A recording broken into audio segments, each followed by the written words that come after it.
नमस्कार दोस्तों, आइए जानते हैं बिहार के नगर पंचायत जिला क्षेत्र के ताजा और बड़ी सुर्खियां। केंद्र सरकार और बिहार के मुख्यमंत्री श्री नीतीश कुमार जी ने वर्तमान समय 2026 में कौन कौन से नए योजना और कौन कौन से बड़े नियम ला रहे हैं, एक एक करके विस्तार से आपको हम बताने जा रहे हैं। साथ ही साथ देश दुनिया के अपडेट भी। तो दोस्तों, वीडियो को अगर आप सब्सक्राइब नहीं कर रहे हैं तो वीडियो को सब्सक्राइब कर लीजिए, चैनल को एक लाइक कर दीजिए और दोस्त अपने रिश्तेदारों को भी शेयर कर दीजिए ताकि एक भी नए योजना और बड़े नियमों के बारे में उनसे भी मिस नहीं हो। आप ये वीडियो किस जिला किस क्षेत्र से देख रहे हैं कमेंट करके बताइए। तो चलिए देखते हैं अगली बड़ी खबर।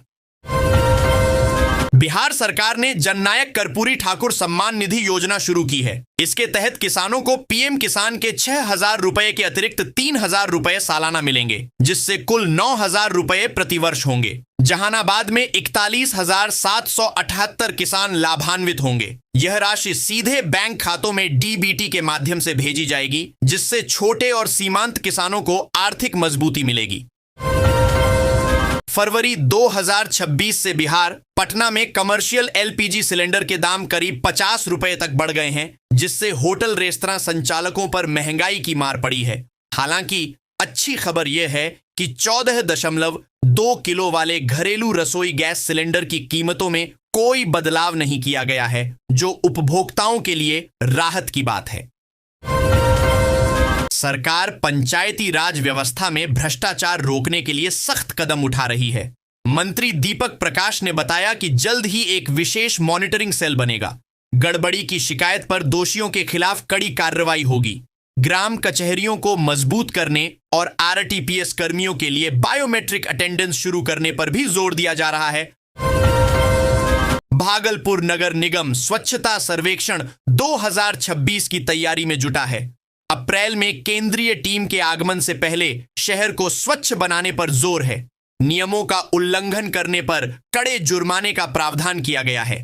ऐतिहासिक स्थलों पर प्लास्टिक फेंकने पर 5,000 रुपए, खुले में थूकने पर 100 रुपए और खुले में मल कीचड़ डालने पर 1,600 रुपए से 2,500 रुपए तक का जुर्माना लगेगा। निगम ने नागरिकों से सहयोग की अपील की है।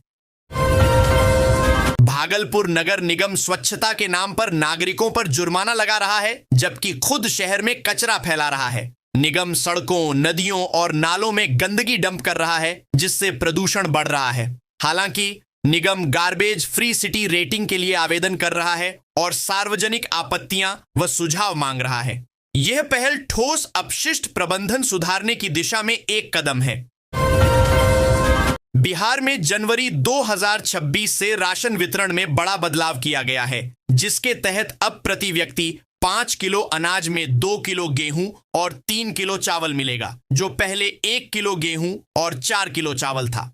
अपात्रों 57 लाख से अधिक संदिग्ध नाम को हटाने और 15 फरवरी 2026 तक EKYC अनिवार्य करने की कार्रवाई जारी है, अन्यथा राशन कार्ड रद्द हो सकता है और आपको बहुत पछताना पड़ेगा। बिहार बजट से मुजफ्फरपुर के डेयरी उद्योग को बढ़ावा मिलेगा। जिले के 1,600 से अधिक गांवों में दुग्ध समितियों का गठन होगा और 373 पंचायतों में सुधा पार्लर खुलेंगे। इससे ग्रामीण किसानों को लाभ मिलेगा, रोजगार के अवसर बढ़ेंगे और पशुपालकों को दूध का उचित मूल्य मिल पाएगा। यह पहल ग्रामीण अर्थव्यवस्था को मजबूत करेगी। मुजफ्फरपुर के SKMCH परिसर में जिला प्रशासन ने अतिक्रमण हटाओ अभियान चलाया। इस दौरान अवैध रूप से खड़ी 11 एम्बुलेंस जब्त की गईं और उन पर 2 लाख रुपए से अधिक का जुर्माना लगाया गया। ये एम्बुलेंस बिना फिटनेस ऑफ परमिट के चल रही थी और परिसर में जाम व बिचौलियों के सिंडिकेट का कारण बन रही थी। प्रशासन ने भविष्य में ऐसी कार्रवाई की चेतावनी दी है। मुजफ्फरपुर जिले की करीब 7 लाख जीविका दीदियों को बजट में मिली राशि से आर्थिक मजबूती मिलेगी। ग्रामीण विकास विभाग की योजनाओं से उन्हें लाभ होगा, जिससे लगभग 2.5 लाख लखपति दीदियों की संख्या और बढ़ेगी। उनके द्वारा बनाए गए उत्पादों की बिक्री के लिए अब गांव से लेकर शहर तक हाट बाजार खोले जाएंगे, जिससे दीदियों को अपने उत्पादों के लिए बाजार ढूंढने में आसानी होगी और वे और सशक्त होंगी। डीएम सुब्रत कुमार सेन ने मुजफ्फरपुर में किसान पंजीकरण और ई-केवाईसी में लापरवाही पर सख्त कार्रवाई की है। गायघाट के राजस्व कर्मचारी प्रभात किरण को निलंबित कर दिया गया है। साथ ही 3 प्रखंडों के 18 कर्मियों का वेतन रोककर स्पष्टीकरण मांगा गया है। डीएम ने 100% पंजीकरण सुनिश्चित करने का निर्देश दिया है ताकि किसानों को सरकारी योजनाओं का लाभ मिल सके। बिहार जिले में वर्तमान में जीविका के लगभग 53,000 स्वयं सहायता समूह संचालित हो रहे हैं। इन समूहों के माध्यम से महिलाएं आरण लेकर स्वरोजगार कर रही हैं। इनमें से करीब 2.5 लाख महिलाएं लखपति दीदी बन चुकी हैं, जो बकरी पालन, मत्स्य पालन, किराना दुकान, मच्छरदानी निर्माण, सिलाई कढ़ाई और अन्य व्यवसायों से अच्छी आमदनी कर रही हैं। पंचायती राज विभाग के मॉनिटरिंग सेल की रैंडम वीडियो कॉल में 29 जिलों के लगभग 100 पंचायत सचिव और कार्यपालक सहायक अनुपस्थित पाए गए। दिसंबर और जनवरी की रिपोर्ट के आधार पर नो वर्क नो पे सिद्धांत लागू करते हुए इनका 1 दिन का वेतन रोकने का आदेश दिया गया है। इन सभी से स्पष्टीकरण भी मांगा गया है, क्योंकि कार्य दिवस में मुख्यालय से अनधिकृत अनुपस्थिति लापरवाही मानी गई है। बिहार परिवहन विभाग ने यातायात नियमों का बार बार उल्लंघन करने वालों के खिलाफ सख्त कार्रवाई का निर्देश दिया है। अब केवल चालान भरने से काम नहीं चलेगा। लगातार नियम तोड़ने वालों का ड्राइविंग लाइसेंस निलंबित या रद्द किया जा सकता है। सड़क दुर्घटनाओं को कम करने के लिए यह कदम उठाया गया है। 1 साल में 5 चालान या शराब पीकर गाड़ी चलाने जैसे गंभीर मामलों में लाइसेंस रद्द होगा। बकरी पालन आज मुनाफे का बिजनेस बनता जा रहा है। इस बिजनेस को कम लागत से शुरू किया जा सकता है। इस पर होने वाले खर्च के मुकाबले इस बिजनेस में लाभ अधिक होता है। बकरी पालन ग्रामीण युवाओं के लिए रोजगार का साधन बन सकता है। इसके लिए सरकार से सब्सिडी का लाभ प्रदान किया जाता है। इसी क्रम में बिहार सरकार की ओर से बकरी पालन पर 60% सब्सिडी दी जा रही है। बिहार के बीपीएससी टीआरई 3 शिक्षकों के लिए राहत भरी खबर है। शिक्षा मंत्री सुनील कुमार के बयान के अनुसार जून जुलाई 2026 के बाद इन शिक्षकों का स्थानांतरण शुरू हो सकता है। सरकार मौजूदा ट्रांसफर नीति की समीक्षा कर रही है, जिसमें म्यूचुअल ट्रांसफर को आसान बनाने पर जोर है। परिवीक्षा अवधि पूरी होने के बाद दूरस्थ जिलों में तैनात शिक्षकों को मनचाही जगह जाने का मौका मिलेगा, जिससे उन्हें मानसिक तनाव से मुक्ति मिलेगी। समाज कल्याण मंत्री मदन सहनी ने घोषणा की कि मुख्यमंत्री उद्यमी योजना में अब दिव्यांगजन भी शामिल होंगे, जिससे उन्हें स्वरोजगार मिलेगा। मुख्यमंत्री सिविल सेवा प्रोत्साहन योजना के तहत उन्हें 50,000 से 1 लाख रुपए मिलेंगे। सरकार प्रत्येक प्रमंडल में मूक बधिर व नेत्रहीन विद्यार्थियों के लिए आवासीय विद्यालय खोलेगी, जिनकी पढ़ाई 12वीं तक बढ़ाई जाएगी। मंत्री ने मुजफ्फरपुर में कृत्रिम अंग वितरण समारोह में भी भाग लिया। क्या है बिहार सरकार की बकरी पालन योजना? बिहार राज्य सरकार की ओर से समेकित बकरी एवं भेड़ विकास योजना चलाई जा रही है। इसके तहत निजी क्षेत्रों में गोट फार्म खोलने के लिए राज्य सरकार की ओर से 10 बकरी प्लस 1 बकरा, 20 बकरी प्लस 1 बकरा, 40 बकरी प्लस 2 बकरा की क्षमता के अनुसार अनुदान उपलब्ध कराया जाता है। इस योजना के लिए बिहार सरकार ने 2 करोड़ 66 लाख रुपए का बजट रखा है। नीति रंजन प्रताप ने 2022 में गया के बिशुनपुर गांव से डेयरी गतिविधि शुरू की, जो अब 80 से अधिक गांवों और 13,000 किसानों को जोड़ने वाला एक सशक्त कृषि मॉडल बन गया है। इस पहल से कृषि और पशुपालन में बड़े पैमाने पर रोजगार सृजित हुए हैं, जिससे युवाओं का पलायन रुका है। प्रधानमंत्री आवास योजना के तहत बक्सर के चक्की प्रखंड में कई लाभुकों ने राशि मिलने के बावजूद मकान निर्माण शुरू नहीं किया है। ग्रामीणों ने प्रशासनिक उदासीनता का आरोप लगाया है। दिसंबर में नोटिस जारी होने के बाद भी असर नहीं दिखा। आवास सहायक ने जल्द ही अंतिम नोटिस जारी कर राशि वसूली सहित ठोस कार्रवाई की बात कही है। मात्स्यिकी विकास योजना 2025 से 26 के तहत सामान्य वर्ग के मछली पालकों को 60% और अनुसूचित जाति व अनुसूचित जनजाति वर्ग को 70% की सब्सिडी दी जाएगी। बाकी राशि लाभार्थी के द्वारा बैंक से लोन लेकर या स्वयं के द्वारा वहन की जाएगी। बीते 2 वर्षों में मछली पालकों को 30 करोड़ रुपए का अनुदान दिया जा चुका है, जिसका बड़ा फायदा राज्य के मछली पालकों को हुआ है। खरमास और शुक्रअस्त के कारण वैवाहिक आयोजनों पर लगा विराम अब समाप्त हो गया है। 1 फरवरी को शुक्रोदय के बाद 4 फरवरी से शादी विवाह के शुभ मुहूर्त शुरू हो गए हैं। 15 मार्च तक कुल 28 शुभ लग्न मुहूर्त उपलब्ध हैं। इससे बाजार में दोहरा मुनाफा होने की उम्मीद है, क्योंकि शादी और होली दोनों एक साथ पड़ रहे हैं, जिससे व्यापारियों को लाभ होगा।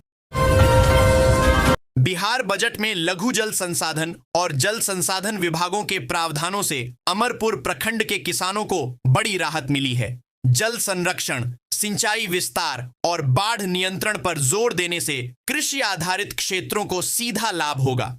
चांदन नदी, पैन डांड, चेक डैम और नलकूपों के जीर्णोद्धार से सिंचाई सुविधा बेहतर होगी, जिससे रब्बी और गर्मा फसलों की खेती को बढ़ावा मिलेगा। किसानों की आय बढ़ेगी और लागत घटेगी।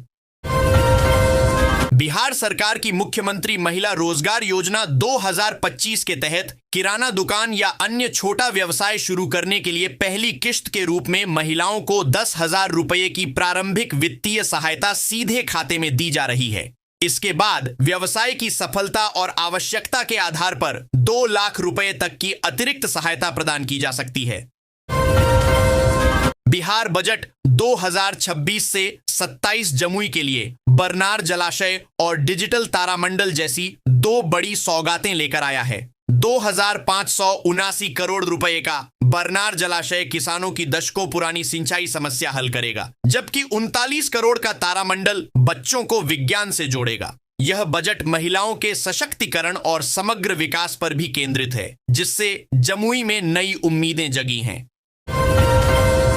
कला, संस्कृति एवं युवा विभाग ने कलाकारों के संवर्धन हेतु डिजिटल पोर्टल शुरू किया है। इस पर पंजीकरण कर कलाकार सरकारी योजनाओं, आर्थिक सहायता और प्रदर्शन के अवसरों का लाभ उठा सकते हैं।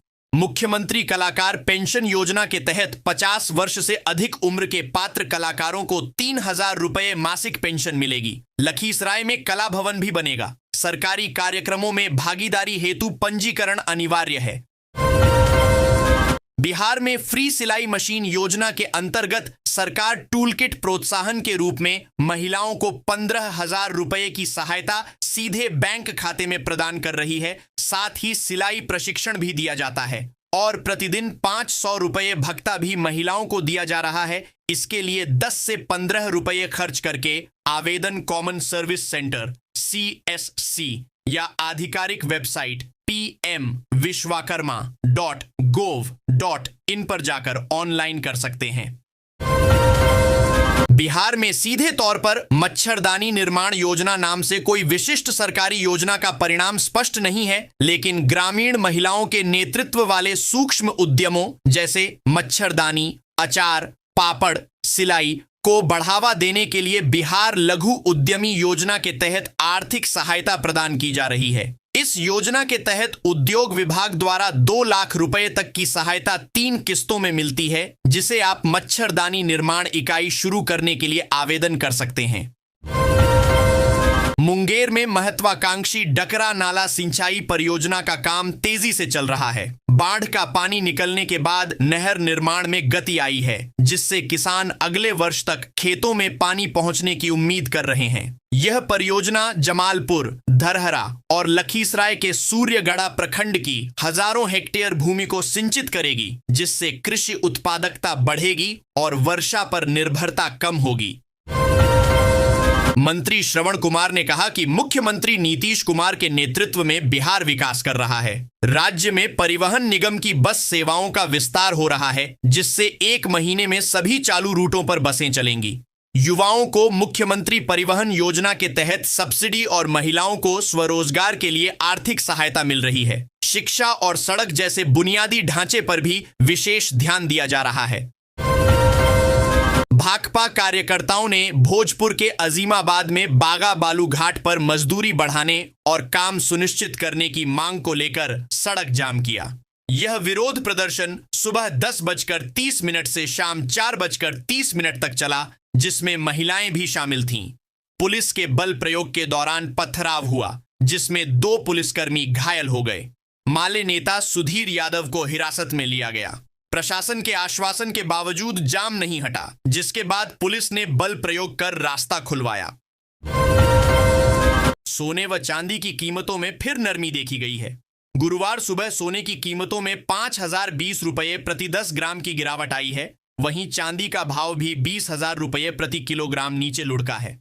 बुधवार शाम 4 फरवरी 2026 को 24 कैरेट का भाव 1,59,590 रुपये और चांदी का भाव 3,20,000 रुपये प्रति किलोग्राम पर बंद हुआ था। अगर आप 5 फरवरी 2026 को सोना या चांदी खरीदने का विचार कर रहे हैं तो पहले 18, 22 और 24 कैरेट का ताजा भाव जान लीजिए। भारतीय सराफा बाजार द्वारा जारी कीमतों के अनुसार आज 22 कैरेट सोने के दाम 1,41,700 रुपये, 24 कैरेट का भाव 1,54,570 रुपये और 18 कैरेट सोने का रेट 1,15,970 रुपये चल रहे हैं। चांदी 3 लाख रुपये प्रति किलोग्राम दर्ज हुई। 18 कैरेट सोने का भाव प्रति 10 ग्राम में मेरठ, जयपुर, दिल्ली, लखनऊ, चंडीगढ़ 1,15,970 रुपये, इंदौर, भोपाल, अहमदाबाद 1,15,870 रुपये, मुंबई, कोलकाता, हैदराबाद, बेंगलुरु 1,15,820 रुपये, चेन्नई, कोयम्बटूर 1,22,500 रुपये 22 कैरेट सोने का भाव प्रति 10 ग्राम में मेरठ, जयपुर, दिल्ली, लखनऊ, चंडीगढ़ 1,41,700 रुपये, इंदौर, भोपाल, अहमदाबाद 1,41,600 रुपये, मुंबई, कोलकाता, हैदराबाद, बेंगलुरु 1,41,550 रुपये, चेन्नई, कोयम्बटूर 1,43,200 रुपये 24 कैरेट सोने का भाव प्रति 10 ग्राम में मेरठ, जयपुर, दिल्ली, लखनऊ, चंडीगढ़ 1,54,570 रुपये, इंदौर, भोपाल, अहमदाबाद 1,54,470 रुपये, मुंबई, कोलकाता, हैदराबाद, बेंगलुरु 1,54,420 रुपये, चेन्नई, कोयम्बटूर 1,56,220 रुपये। दक्षिण भारत के कुछ शहरों में स्थानीय प्रीमियम / मेकिंग / डीलर मार्जिन के कारण अंतर।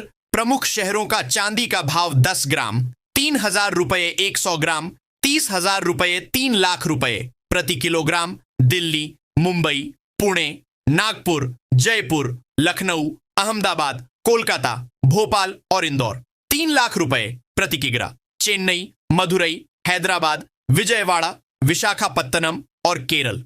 दक्षिण भारत के राज्यों के भाव में मेकिंग चार्ज, डीलर प्रीमियम / स्थानीय शुल्क, परिवहन लागत और मांग के चलते कीमतों में बढ़त बनी है।